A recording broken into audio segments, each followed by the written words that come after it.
नमस्कार दोस्तों, मैं अभिषेक के और आप देख रहे हैं ज्योतिष एक्सप्रेस। आज मैं एक बहुत हॉट टॉपिक लेके आया हूं जो आप काफी ज्यादा ये अभी वायरल हो रहा है।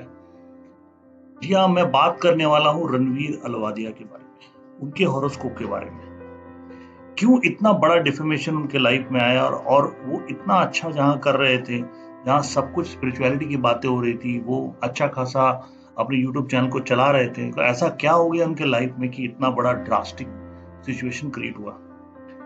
आप देख सकते हैं रणवीर अहलूवालिया का जो महादशा चल रहा था वो शनि का था, और शनि उनके नैसर्गिक नॉर्मल D1 चार्ट में चौथे घर में बैठा हुआ है, खुद के राशि में बैठा हुआ है, कुंभ राशि में एक शश नाम का महापुरुष राजयोग बनाया हुआ है।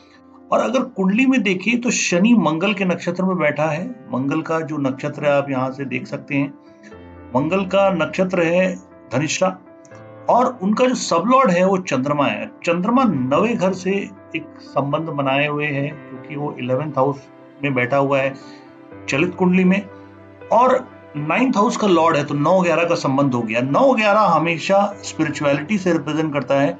अगर हम स्पिरिचुअल अवेयरनेस देखें तो शनि का जो सबलॉर्ड है वो स्पिरिचुअलिटी की बात करता है, ऑकल्ट इंट्यूशन की बात करते हैं। अक्सर इस हॉरोस्कोप को देखिएगा, उनके चैनल पे जो लोग आते थे ऑकल्टिस्ट होते थे, जो पैरासाइंस की बातें करते हैं और जो एस्ट्रोलॉजी की बातें करते थे, तंत्रिज्म की बातें करते थे।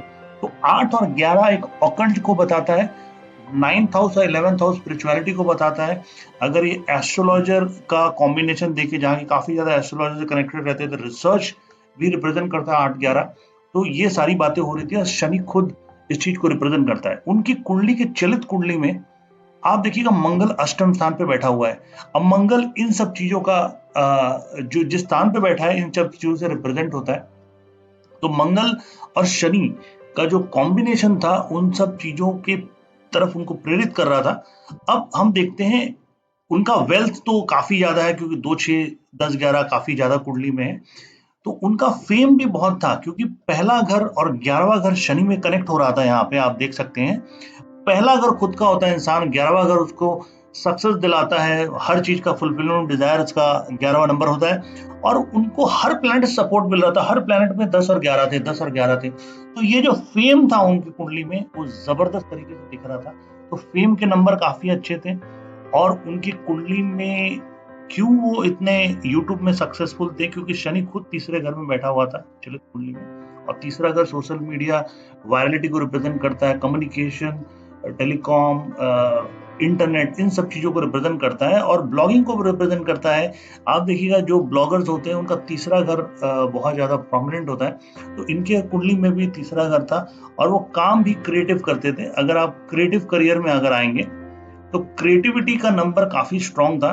तो शनि में 3, 5 और 11, जो पांचवा घर कला को रिप्रेजेंट करता है, एक आर्ट और क्रिएटिव रिप्रेजेंट, तो शनि में 3, 5, 11 बहुत प्रोमिनेंट था।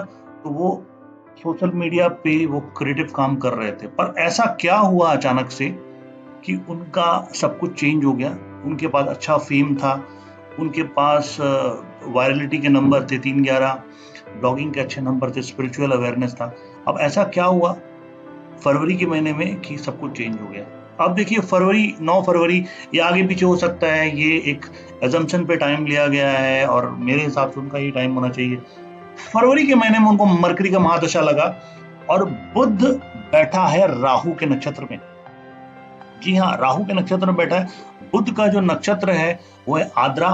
आद्रा नक्षत्र में बैठा हुआ है बुध, और उसका जो सबलॉर्ड है जहां डिसीजन मेकिंग हो रही है वो भी आपका राहु है। और राहु इनके लग्न में बैठा। अक्सर राहु लग्न में बैठकर कुछ ऐसे भ्रामक बातें करवा देता है जो बियॉन्ड द सोसाइटी होता है, बियॉन्ड द हॉराइजन्स होता है, और एक्सेप्टेबल काफी मतलब राहु कुछ ऐसा काम कर रहा था जो सोसाइटी के इर्द गिर्द, सोसाइटी के नॉर्म्स के अंदर में नहीं आता है। और ये काफी ज्यादा वायरल भी दे सकता है, काफी ज्यादा एक्सपेंशन होता है राहु में, तो ये बहुत जबरदस्त फेम भी देता है। अगर पॉजिटिव नंबर्स हो तो काफी पॉजिटिव फेम मिलता है। अगर आपके कॉम्बिनेशन नेगेटिव हैं तो वो नेगेटिव फेम भी दे सकता है आपको। 9 फरवरी से आप देखिएगा उनको बुध की दशा लगी। और अगर आप देखिएगा अगर बिजनेस लॉस, तो सबसे पहला जो 5, 8, 12 आ रहा है वो बिजनेस लॉस के नंबर्स आ रहे हैं। और लग्न में भी राहु बैठा हुआ, राहु एक्टिवेट हो गया मरकरी की वजह से, बिजनेस लॉस के नंबर है। और डिफेमेशन का नंबर, अगर आप डिफेमेशन देखते हैं, डिफेमेशन पहला घर, तीसरा घर वायरलिटी को रिप्रेजेंट करता है, आप वायरल हो रहे हैं सोशल मीडिया पर, और 5, 8, 12 जो रिप्रेजेंट करता है डिफेमेशन को। पहला घर आप खुद हो, तीसरा घर जो वायरलिटी को रिप्रेजेंट करता है, 5, 8, 12 डिफेमेशन। तो इनके ऊपर डिफेमेशन हुआ काफी जबरदस्त तरीके से।